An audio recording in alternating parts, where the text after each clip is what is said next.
6 minutes to 9 now, and the Bank of England, as we've been telling you in the news this morning in the bulletins, will feature UK wildlife on the next series of banknotes following strong public support for the nature theme. And that move, of course, marks a shift from historical figures on our banknotes, but also coincides with the sharp decline in the UK's use of cash.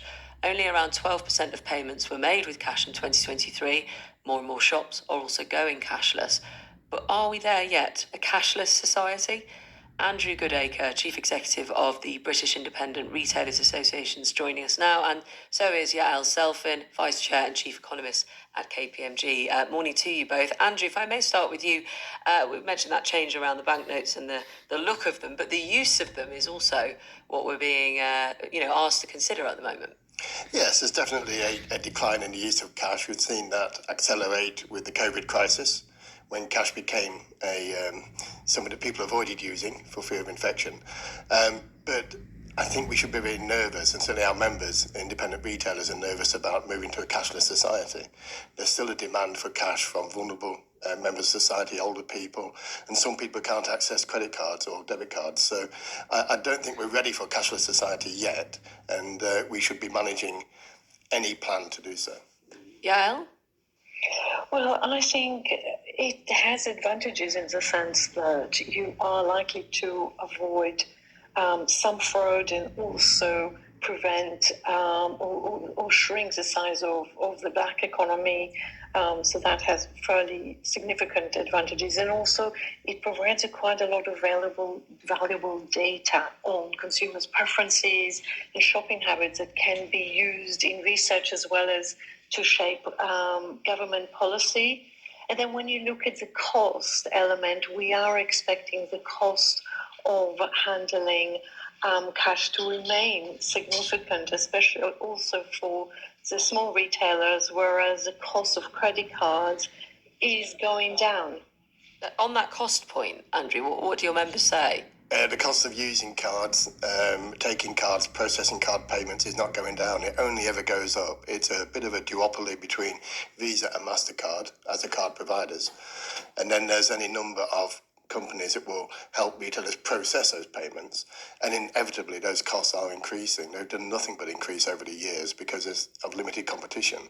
Now, there is a cost of banking cash, agreed, and businesses have accepted that over the years. But I don't agree that there's a cost saving for business if we move simply to card only. Yael?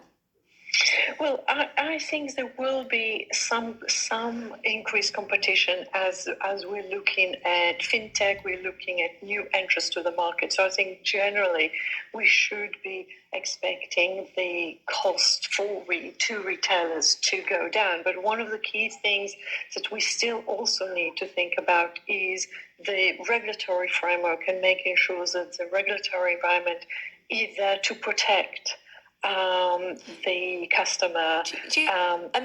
How long have you projected that cash will be still in circulation in Britain? Have you projected that or seen projections? I mean, this, in terms of how long to take, will really depend on the consumer, ultimately, how long they want to use it, as well as retailers offering it. I think it may not be that long. And for you, Andrew, are the people you're talking to, your members who you represent, are they getting ready for it, do you think, quick enough? I mean, it's just trying to sort of get a sense of where we are and I suppose what the benefits still are. Yeah, our last survey, which was done last year, suggests that there's a very small number of retailers who are cashless. We have some of those members and they're proud to tell us they're cashless businesses. On the other side, you've got a very small number who are cash only. In between, for the smaller retailers, it is about 30% of their sales is cash in general, depending on the sector they're in, depending on the market they're selling. So I think our members indicated that they thought they might move towards a cashless society or reducing the use of cash over a 5-year period. But they need help managing that process. And I think that what we're seeing is banks closing because banks can close.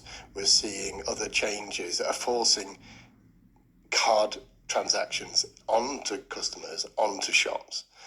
But it's not necessarily being done in a cohesive or planned manner. And I think we need a bigger conversation about any plans to remove cash. Sweden is Cashless, probably the closest one. Still 8% of their transactions are cash. And there is provisions for emergency provisions of people who can't access cards in order to facilitate that. So even Sweden, which is seen as a cashless society, Yes. has 8% of its transactions as cash. Well, Andrew Goodacre, Chief Executive of the British Independent Retailers Association, thank you, and Yael Selfin, thank you very much from KPMG to you too. That is it from us, our editor.